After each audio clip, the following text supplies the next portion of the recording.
Hello and welcome back to another episode of the Rival Recap Show where we talk Gentlemen's Club football all day, all the time. And guys, 13 weeks behind us, it is time for playoffs, the best time fantasy football season for those of us who are in it. The other guys are fighting not to lose that toilet bowl, but hey, Marulo's already volunteered, he wants it, so we'll see how that goes. And we have a jam-packed show for you guys today. We are going to dive into the final two playoff matchup selections. Pavic and Eric both made theirs earlier today. We got to hear from Weston, and then we got to hear from whoever the fourth person's going to be, guys, because who knows who Weston's picking. And we're going to get some reactions from the guys who have been chosen. And without further ado, I'm going to just race through the matchups because we have so much special content. I even got an extra special for you guys at the end, to cap off the useless facts season, guys. It's the king of all useless facts. So this might run 20 minutes long, so I'm just going to start. And my matchup, I played Johnny and the Prisoners of Azkaban, a fellow playoff team. Drew Brees not performing. Crabtree just, again, 6 points. Him and Lamar haven't really clicked yet. Mixon, Hopkins, all right. Connor with a good week, but hey, he's got a contusion now. So yeah, my team is literally limping into the playoffs. And Sedano on the other side, he had a pretty nice week. Antonio Brown and Jared Cook really saving him. Antonio with 31.4, Jared Cook at 23. Pretty average across the board, but we had a kicker matchup, didn't we? Kyrie Fairbairn had 19 points for me, and yet Sedano gets 13 out of Justin Tucker. Both high numbers for kickers, especially when you see guys like Ian Jones getting 0 out of his. So 126 to 113, I'm just glad I finished in the playoffs because losing my final 3 of the season really hurt. Let's keep going. Ortiz versus Lamb. Ortiz 111, nothing special, but Zeke popping off for 25.6. He's looked good in the last few weeks. Hopefully he carries that into the playoffs for Ortiz. And nothing really going on besides that. Kevin Lamb just trying not to lose the toilet bowl at this point. Matt Ryan and David Johnson, his 2 big guys, didn't perform this week. Not that it mattered, but hey, could have upset Ortiz and knocked him out. And Kevin Lamb 92, James Ortiz 111. That's your season. 4-9 for Lamb, 7-6 for Ortiz. Olsen versus Joe. This is a big matchup, one to watch. Had some playoff spot implications. People could have been shifting up and down, but Eric takes the win with 139 points to Joe's 112. Eric finishes 9-4, Narduli 7-6. Eric's team really not too great. Kamara had only 15 points, which is low for him. AJ Green 1.7 out for the season now, but then he's got Travis Kelce 38.8. Keenan Allen 36.8. That's tough to beat. No matter how good or bad the rest of his team's doing, when you have guys popping off like that, it's nuts. Joe Mahomes 33 points, always doing well. Chubb and Barkley 17 and 16. All right, you probably would have liked a little more out of Saquon, but he's been killing it all season. 0 out of Trey Burton. That trade's looking like it hasn't been working out the last few weeks. He has 0, 2, and 5 over his last 3 weeks, but he's a good player, and he's been missing Mitch the past few weeks. Once he gets him back, hopefully that'll be all right. All right, Dumpster Fire versus the Julius Caesars. This had no playoff implications whatsoever. Sklar ending the season on a 2-game winning streak. Let that be noted. He beat Ian. He beat me last week. Christian McCaffrey, 31.1 this week after, 46 last week? Oh my goodness. The rest of his numbers are not great besides his quarterback, but it's not Ian. Ian's team had some good performances, but he also had some terrible ones. And you know what? He got enough. He got enough today from Eric. I'll let it be. He's headed for the toilet bowl. We'll leave it at that. Okay, Charlie versus Tony. Charlie dropping 133. He's got Tariq Cohen put up 34.6. He's got Odell with 18.4. Both those guys throwing touchdown passes this week, guys. Charlie's getting points from every which direction. How are we going to stop him? I believe Charlie's team is going to be the dark horse of the playoffs. Don't sleep on the Forte Club, guys. Do not sleep on those guys. Tony on the other side, 101 points. Yeah, he's known he's been out for weeks. James White, pretty good. Tevin Coleman finishing week 13 with only 2 points. Oh, God. Could have had Keenan Allen's 36, but hey. Wow, he would have won the matchup. Tony made some other good trades, but that one doesn't seem like it panned out. Todd Father versus Christian, and we got Pavic versus Christian over here. Pavic having a nice week, 134.6. Wilson doing well. Todd Gurley, as always, 31.5. Ertz 17, Woods 18. I mean, Woods is like a walking 18, 22 points every freaking week. And then Christian on 115. I mean, everything's been going wrong for his team. Apart from all the tough losses he's had, Melvin Gordon has been out for this week and maybe next week or whatever it is. Kareem Hunt, I mean, we all know that story. That's it's crazy. But he still has Philip Lindsay going off for 28.9. But, he takes a loss. Pavic nails the final nail into Borelli's coffin, and that is it for him. That is it. He is not in the playoffs. Second leading scorer in the league. Gone. Last match of the week, we had Weston versus Lynch. This had some serious playoff implications. I don't think Weston cared as much because he was pretty much getting the 3 seed regardless. I guess unless Joe beat Eric. But, Julio and Michael Thomas with shitty weeks, so he can hope that they come back next week with a little more because it's playoffs and, no one wants to lose then. And Lynch, Golden Tate 23.5, Rivers 23.9. Your guys were trying, man. They wanted to get you into that playoffs. It just didn't work out for you. Ortiz also got the win. You have been knocked into 9th place, and that is where you will finish. All right, guys. That's it for the matchups. I wanted to get through those because the best of this episode is yet to come. And we're gonna kick it off. We're gonna go Pavic's little video that he sent us earlier. I gotta throw that in there. That was cracking me up. We're gonna get Joe's reaction to Pavic picking him, guys. That was a bold pick, let me tell you. I mean, I like it. Go for one of the best guys that's there, and just try and take him out right away because there's only 2 people in the playoffs that had more points this season than Pavic, and it's Eric and it's Joe. I don't know if Pavic knew this. I don't know if he did his research, but I like the boldness that's coming out of the Todd Father camp. And so yeah, we'll get Pavic, we'll get Joe's reaction. We saw the Olsen Draft Superlatives, great content earlier today, and he threw his in-depth analysis of why he chose to play me. And that probably makes the most sense, and probably who Pavic should have picked. As I've lost my last 3 matchups, Eric pointed out I've only been averaging 111 over the last 4 weeks, I believe he said. And I'll throw up a nice reaction to Eric, and then we'll get the Weston selection. We'll get who he's playing to react. I'm going to get the final 2 guys to maybe get some videos in there, guys. I'm excited. It's going to be fun. And thank you, guys. It's been a hell of a season. Let's get into the playoffs.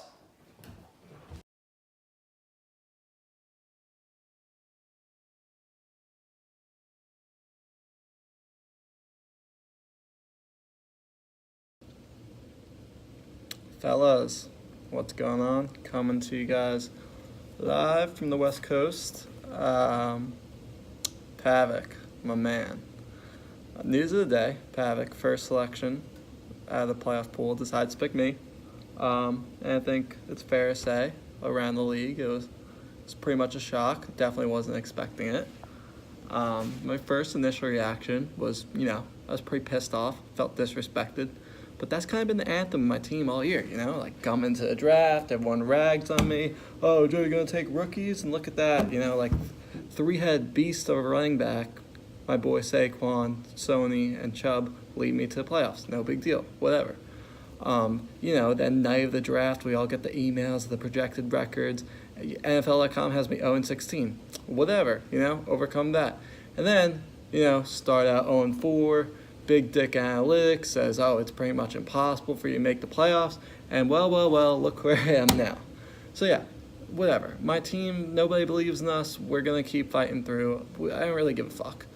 And then I went from anger to kind of feeling bad for Pavic. I mean, clearly he fucked up. Clearly he's not used to being in first place. Clearly he just messed up this giant opportunity. Everyone started ragging on him. He said he was going to make a video, and then clearly he's too embarrassed to show his face, whatever, shaking his boots high on the covers. I don't even want to see him. I don't even want to see him anyway. So I'm thinking, I don't really want to rag on him. Maybe I'll just be the bigger person and not really say anything and just, head down, win the matchup, move on to the second round. But unfortunately, I'm not the bigger person. So let's pull up some stats to break down why this is the worst decision ever. So Pavic, congratulations. You had the 3rd most points in the league this year. I had the 2nd. Eric pulled up great stat, recency bias. How are these teams doing recently? Pavic over the last 4 weeks, 123 points. That's not bad. That usually beats Ian 10 times out of 10. Me, 135 points. And then let's talk about matchups this week. Pavic's team is led by a pair of Rams, Woods and Gurley. Rams are playing Chicago this week, the number 1 defense in the league in Chicago. Good luck with that, bud. Oh, wait, you have 2 Seahawks players as well. They're playing Minnesota, the number 8 defense in the league. And then Zach Ertz, Dallas, linebackers, best linebackers crew in the league. Whatever, fucking hate Dallas anyway. So yeah, I'm feeling good. I'm almost glad. So we moved from anger to empathy to now I just feel joy because I'm ready to embarrass Pavic, and I finally can redeem myself after, I gotta say, the worst non-Ortiz Marsh trade in Gentlemen's Club history, my Kamara trade for fucking Jordan Reed last year. And Waller's going to find its level, and all is going to be right in the world. So final score prediction, 142, that boy fast, 115, whatever the fuck Pavic's name is. You could book that. Thanks, Marsh. Back to you. All right, guys, I just want to take a second and give my reaction to Eric choosing me. It's probably the best choice. I probably have the worst roster that's currently in the playoffs, but, I have stars. Hopkins, Connor, they could pop off. You don't know. Mixon, he's been pretty average the last few weeks, hoping a little more out of him. But hey, I just want it to be known, I am the only one in the league that beat Pavic and Eric in the regular season. Eric trying to get his revenge on me. Pavic didn't want it. Pavic did not want it. He chose Joe. And you're going down again, Eric. That's all I got to say, man. You guys are all going to be surprised. Good afternoon, Gentlemen's Club. I'm coming to you live from Manhattan as I slowly walk to New York Penn Station, having the time of my fucking life. I just want to begin with saying that I want to thank God for where I am right now in the league, making it into the playoffs after a very rough, dismal year last year. It's a great turnaround. I can't wait to get started. So now I'm going to break down my decision-making process on who I chose to face in the first round of the playoffs. So it's pretty simple. I approached it with a qualitative analysis. And the first thing I looked at was, is my opponent a witch? And so if they were a witch, I wasn't going to play them. And if they're not a witch, they're going to move on to the next round. So that eliminated Johnny, unfortunately. So I will not be playing Johnny in my first round of playoffs. The second question I asked was, if I win, is my opponent going to kill themselves? And if the answer was no to that, then I'm not going to play them. And the reason being is, next year we need an even number of people. So considering Ian Jones has definitely already killed himself after Eric's release video, we now need a second person to commit suicide. So, without further ado, I select hide and seek James Ortiz to play in the first round of playoffs. Hello, everybody. Well, playoffs right around the corner. I'm looking forward to it. I feel like I should have been here my whole life. But finally made it, so let's just get into it. Mike, great video, great analysis, really in-depth stuff. 2 really important questions to ask when entering the playoffs. Is my opponent a witch? And will my opponent kill himself? I mean, that's probably going to get you really far. Now, moving forward, where it all began. The trade with Toney, Mike Evans, and Tyler Lockett. Now, over the last 4 weeks, Tyler Lockett has outproduced Mike Evans 66.4 to 64.5. And while that might seem small, that small difference has secured my playoff spot, as Toney in Week 8 beat Kevin Lamb, who was in the running for a potential playoff spot. So shout out Toney. I mean, I've been where you are now, and better luck next year. So, and on top of that, Mike chose to pick me over Charlie and Johnny. Now, crunch some more numbers. And over the last 4 weeks, Charlie has produced 484.6 points, and Johnny's produced a total of 532.8 points. And sorry to say, Mike, I have produced more than both of them, with a total over the last 4 weeks of 536.92 points. Now, if you crunch some numbers, maybe made a better choice. But here we are. Let's do it. Let's have a good run. I'm excited. Oh, hey, fellas. Real quick, if anyone can name this song, I'll give you $5. No cheating. Fuck maintain, boy, I gotta keep ballin'. Pink bottles keep coming. Alright, that's your quick sample of that song. I'm actually pretty happy it came on because it's one of those songs that you kind of forget about, and then it comes back on the radio for the first time in a few years, and you're like, fuck, I gotta add this one back into my routine. Anyway, long day at work, just hopping on the highway right now. I got about an hour commute home from this fucking client that I basically don't know what the fuck I'm doing. But I did give a lot of thought today about who I would be picking for the playoffs. I just realized the screen's fucking dark. You can't really even see me, but whatever. We'll continue it.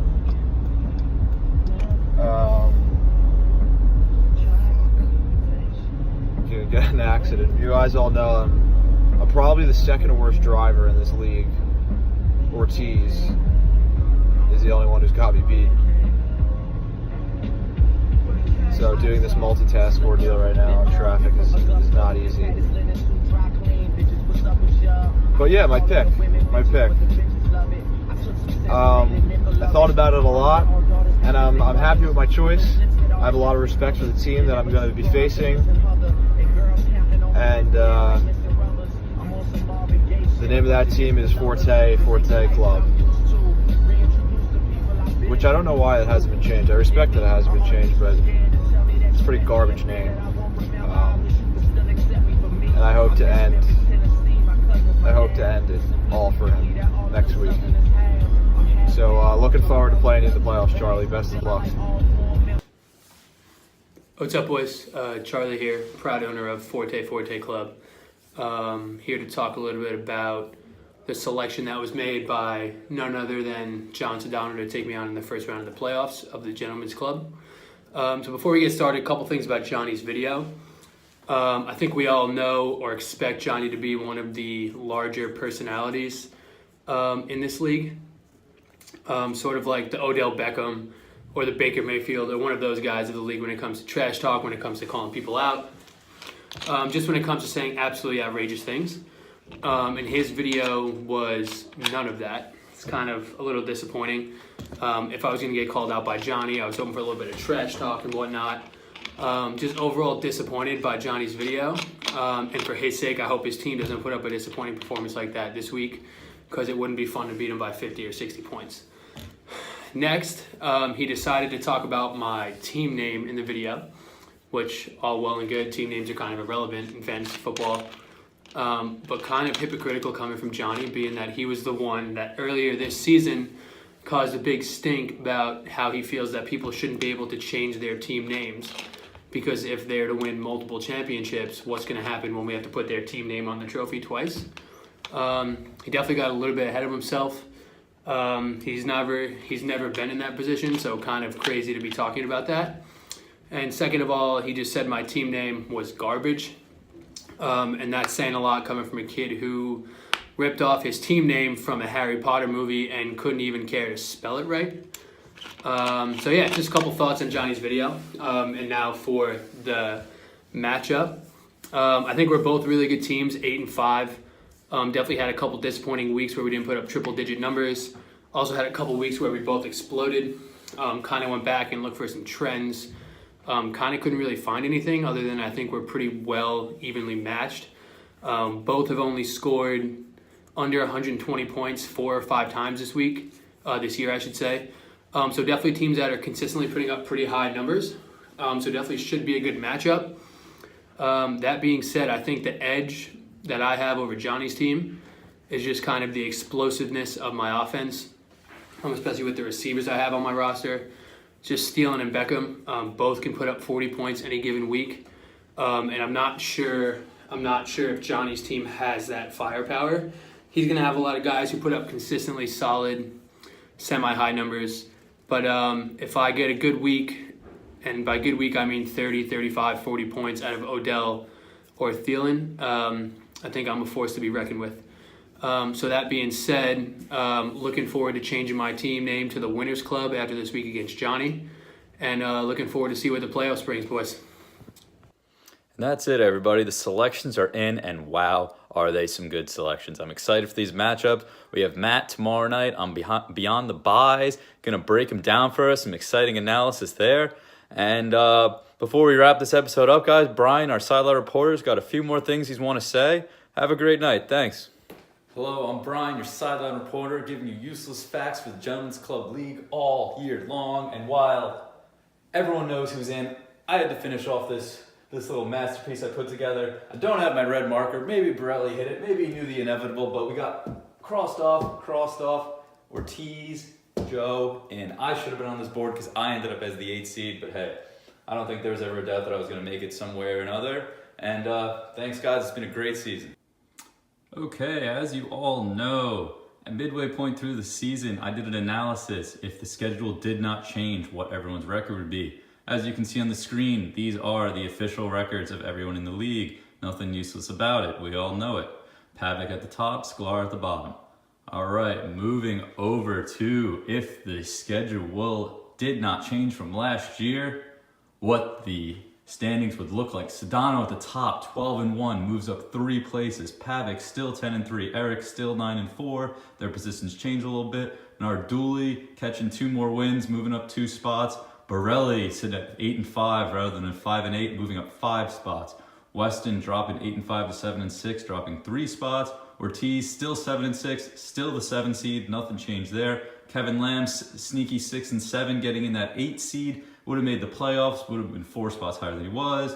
I would be 5-8, dropping 2 games that I had won, moving down his place. Tony catches an extra win, now 5-8, moves up 2 spots. Charlie, the story of this, honestly, would have been 4-9 had the schedule not changed. And it's not like he had a low-scoring team, you know, it's just he would have got Borelli if the schedule didn't change, and Borelli would have been sitting fine. Lynch dropping 3 spots from 9th to 12th. And then Sklar and Ian, I mean, you know, 4-9 to 3-10, 3-10 to 2-11. You guys still would have been 13-14. Looks a little better with the extra win in the real versus the useless. But that's all I got for you guys. Thank you.